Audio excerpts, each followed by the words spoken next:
going to do it. We don't know how much it'll hurt. It might hurt a lot. It might hurt less, slightly less than we think. Who knows? But we are going to do it and just keep going with that. And that's all I kept repeating to myself as it just got harder and harder and harder. As mountains go, yeah, it's terrifying. This is such a standalone mountain that you've just got the surrounding area, which is flat, and Mont Ventoux, which just sticks out of the ground like an absolute beast.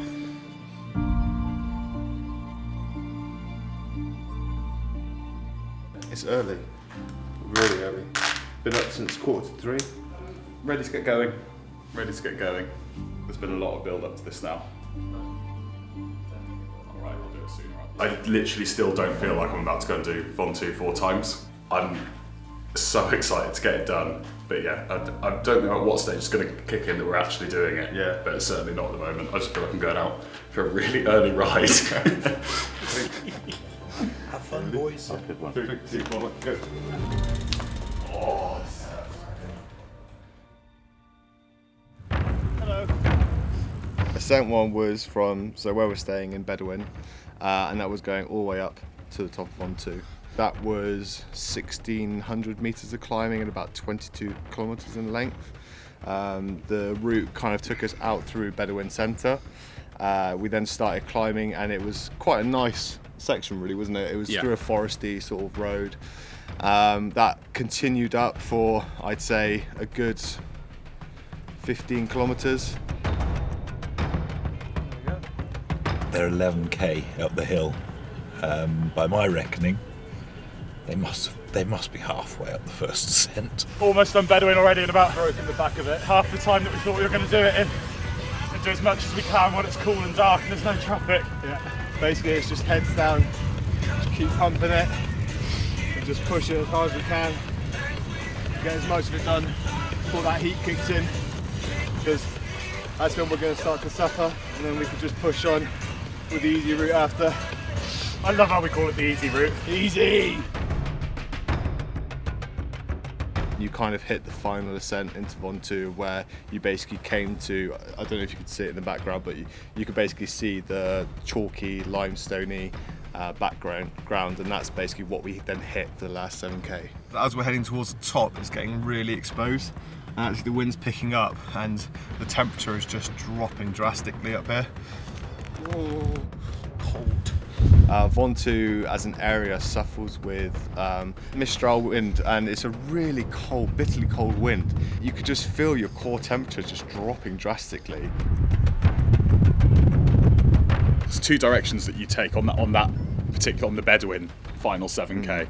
You cycle towards the observatory, and then you cut back into the mountain at probably about 90 degrees to the observatory, and you repeat that about 6 or 7 times on your workout. On effort, I'd say you're about 50% through of your climb then. You're much further than that on distance, but as far as effort's concerned, you've still got about the same again to go to get you through that last 7 kilometres. And I was doing it, and all I had in the back of my mind was, I know if we stick to our current plan, this is the last thing we'll do in about 20 hours' time, because we'll be doing this again.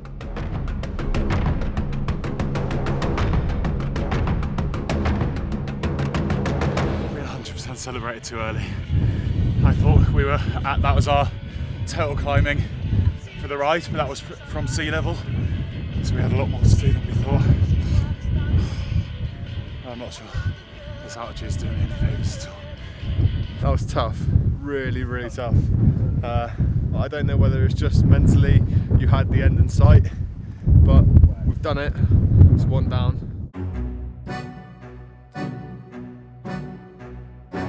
There's nowhere in England that we could have tested this bike on such a long straight going downhill on a 10-12% gradient of where we're going to be constantly pressing these brakes on and off the whole entire time.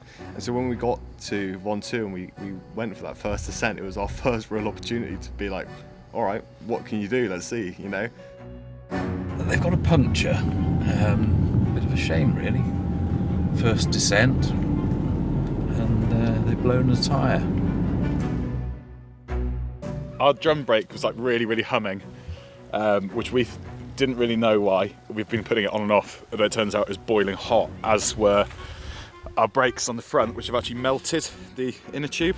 So front tyre blew out, and we pretty much lost control of the bike, which was really, really scary. No pressure, Robin. No pressure.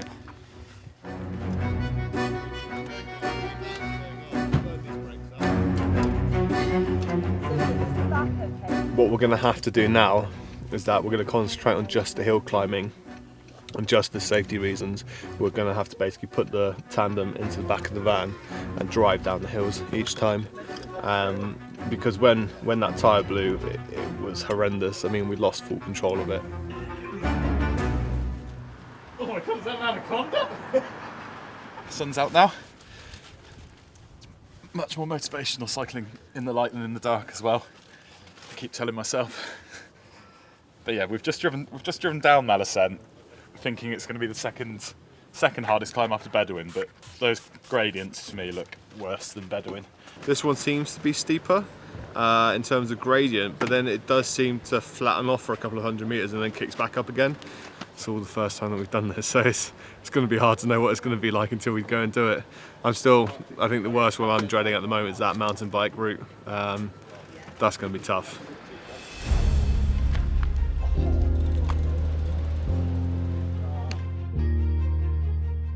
Ascent number 2, Malacent back up to Ventoux. We knew it was going to be hard. Like, you know, we'd seen the graphs and stuff, and we knew the percentage of the climbs and everything like that. But it was so much tougher than I thought it was going to be. The heat was on us from the start. There was zero shade, like all the way up. It was relentless in terms of 10 and 12% gradients. You know, and we had people going past us on road bikes, even electric bikes, who would overtake us, and we'd see them up ahead 200 metres, stopping on the side of the road, where they just got exhausted. You know, and we knew in our heads, if they're finding it tough, we're going to be finding it really tough.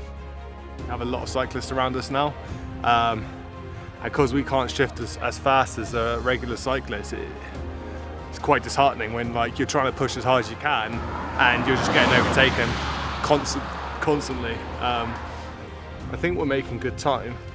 It certainly feels a lot harder than the other side. I don't know if that's mentally as well. You know, it's a weird thing. You know, we're in daylight now, so we can actually see the route. Whereas when we started, obviously we were in the dark, so it makes it quite nice that sometimes you can't see what's going on in front of you. Well done, boys. And they're doing amazingly. We've got our motivation crew going here, shouting out the window at them every time we pass them. Pretty warm, very warm. It's steep and then flat, steep and flat. It's just so hard with our weight, like on that bit there, to physically get the pedals to turn around. It's just like having a watt bike on its hardest setting and just doing that for an hour. Yes. All that was going through my mind during that second ascent was this is meant to be easier than the one we did before, and it's not. And we've based that it being easier on the information we've had, and we've really looked at huge amounts of stats and profiles and whatever else about each climb. And I went, how wrong have we got this? And this is the hardest thing I've ever done. This second climb is absolutely destroying me, and we've got 2 more to go, and which we think might be easier, but now who knows? How far up are we? Oh, like 1,200? A bit more than that. Are we? About 1,300, 1,400. Okay. Yeah, so we're probably about 500 metres short from the top. About 3/4 of the way up, there's this little cafe, and so we managed to actually stop there and have a proper rest before we made the final ascent. And I think we both personally, we really needed it. I think it's amazing what a 10-minute break does for you, to be honest. Had a little break, little coffee. Little freshen up, and it just resets you. Like, we were in a world of pain 20 minutes ago, and I'm genuinely raring to go again now.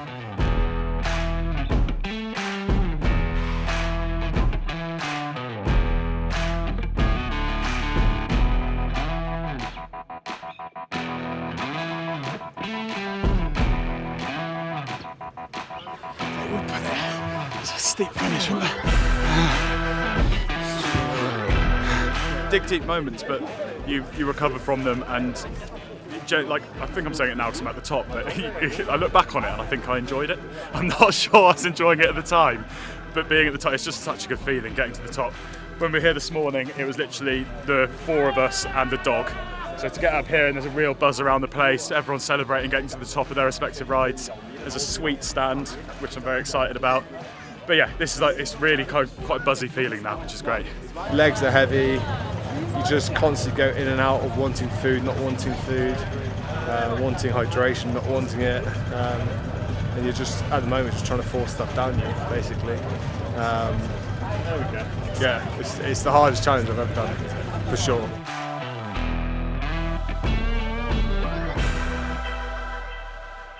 I love cycling this much. That's about This much. Big as one too. Yeah. I just love it. I just want to go and climb that mountain again, and then again. Let's count down. 3, 2, 1, go. See ya.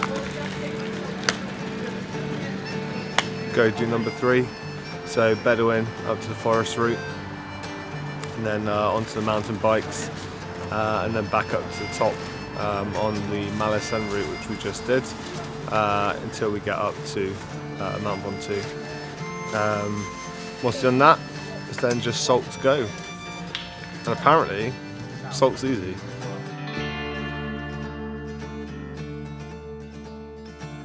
Every part of me is sweating buckets. Electrolyte up and down. That heat is something else. Just about to go onto the mountain bike route, and they've got to do that ascent, and we'll meet them the other side of the mountain bike route. So this will be unassisted by vehicles. Goodbye to the tandem for a little while. I'd love to say I'm going to miss it, but I'm not. I think it's going to be quite nice actually just to have a little bit of suspension. Comfort levels have gone significantly up. I am excited for this bit. I've not done much mountain biking before. I was really excited for Route 3 before it. I was excited to get off the tandem, have a change of scenery, a change of bike. First got on my bike and I went, this is brilliant, it's really comfortable, and Dave was going, this is going to break me. I honestly don't know if I can do this. Within 100 metres of starting, I realised I was on what can only be described as a razor blade saddle. My saddle is a razor blade though. I'm really enjoying it.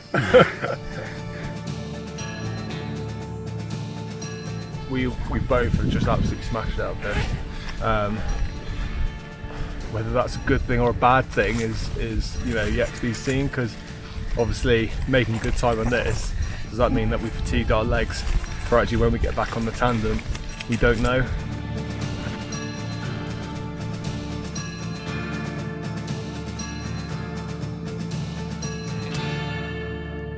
That bit at the start where I said my comfort levels have just gone from very low to very high, I've never regretted saying something more in my life. That was genuinely agony. 380 metres to climb in 5.5 kilometres, and that's 3 ascents done. And down into Seoul for the easy climb.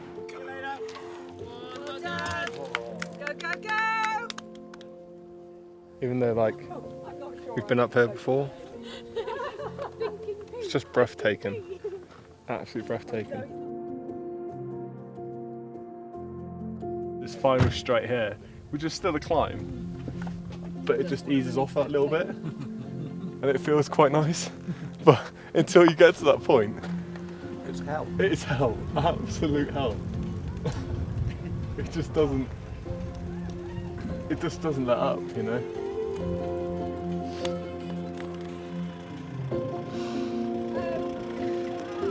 3 down.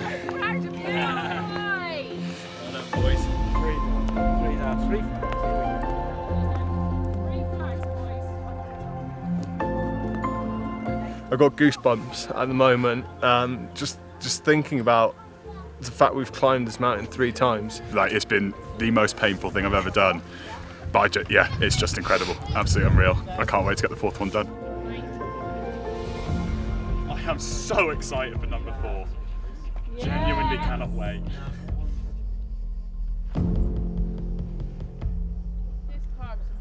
It's going to be a different ride for us because actually it's that little bit longer, so we're going to have to just keep the legs turning over for that little bit further, but not up such steep gradients.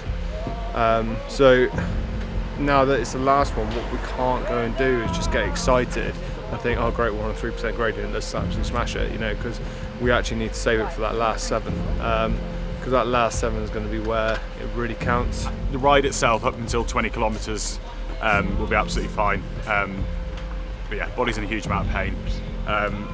Once we hit that 20 kilometre mark, we rejoin with the final 7 kilometres of the Bedouin climb, which is brutal, but the fact is every single kilometre down then is a kilometre towards the finishing line, so it'll be a tough finish, but we'll be glad to get it done.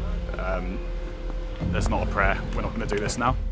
3, 2, 1, go. Oh, last one, you got this. Well done. Oh. What was the last route? It was the easy route.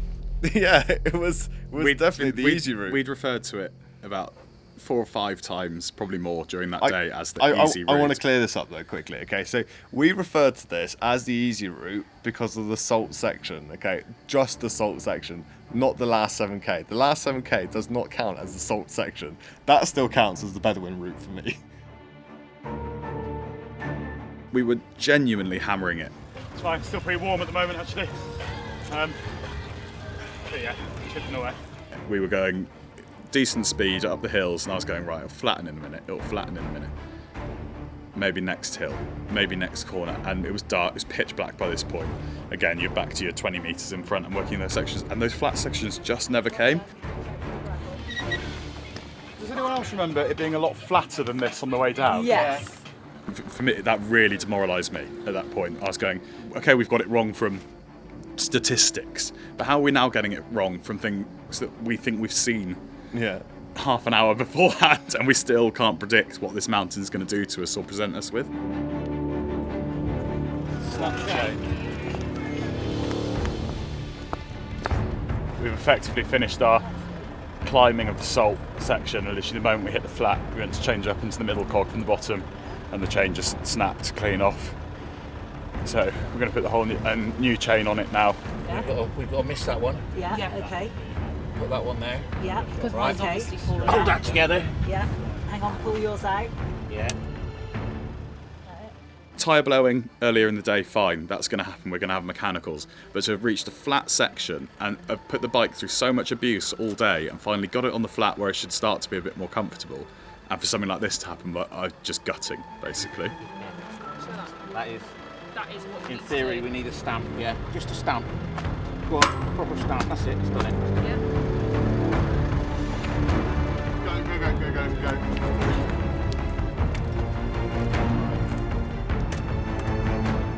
Now what? Our lighters run out of battery. Yeah, Tim, just take that thing off yours. Can we have that? And just give it to us, alright? Just let us have it. Well done, boys.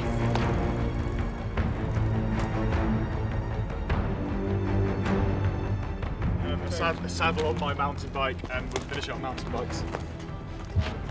There's no point. We thought our chain was 1 link too long, but it's actually not flexing properly. So it's just, if you bend the chain, it's just staying in its position like that. So it's getting really late now, we're both knackered. So we're gonna put more comfortable saddles onto our 2 mountain bikes, and then we're gonna finish the last 10k on mountain bikes. It's not ideal, but I think the Tandem's had it really, and it's too dark to kind of mess around with it at the moment. It's making any sort of change is really hard to do, so we're just changing over saddles, putting them onto the mountain bikes, put on new lights, and then just off we go. Thanks, guys.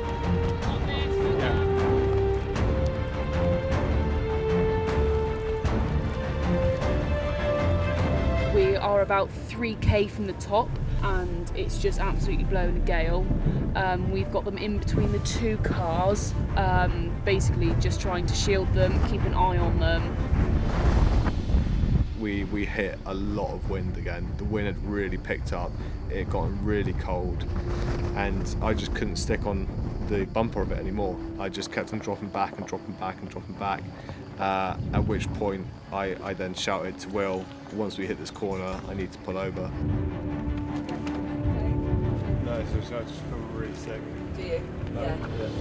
We're 2 kilometres from the top of the 4th ascent, Dave is he's drained, absolutely drained.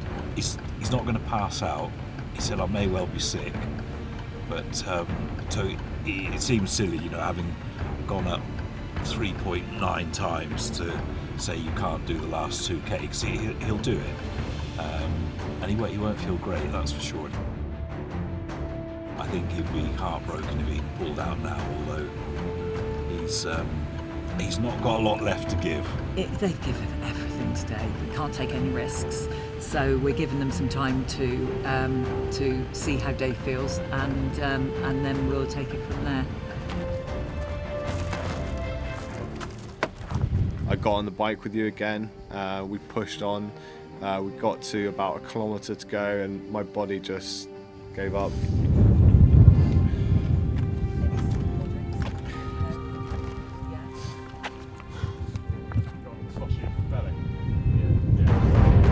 You've got 1K. Do you want to push it up?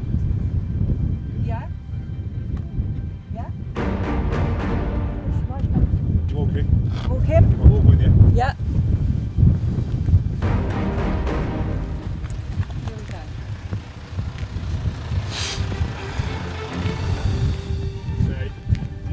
I'm not going to summit, I'm going to cycle to near there because walking's going to me. I'll cycle to near there and I'll wait for there. I had no doubt we were going to, in some way or another, cross the finish line at the summit together, and the challenge was going to be done. But it was this gut-wrenching feeling of going, I know I've got to get up to that top point because I can't do it in any other way. But going, I'm now cycling away from Dave, who's pretty much delirious on the mountain.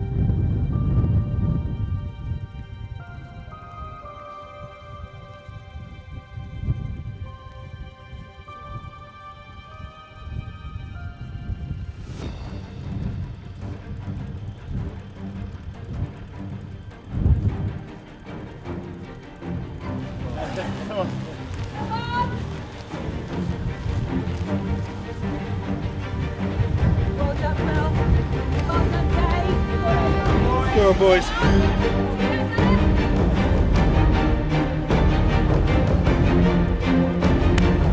Well done, you guys. Well done. Amazing. Like I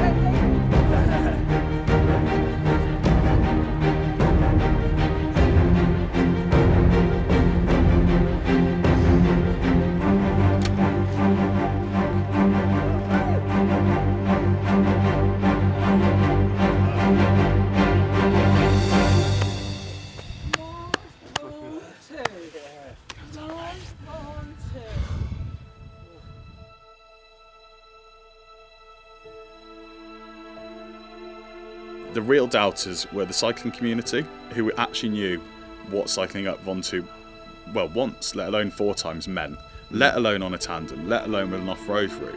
And that in no nasty way, it was more concern, just going, lads, you're asking for money from people in a challenge that we genuinely don't believe is possible. Yeah. As in, regardless of your training or whatever else, we don't think it's possible for you to do this.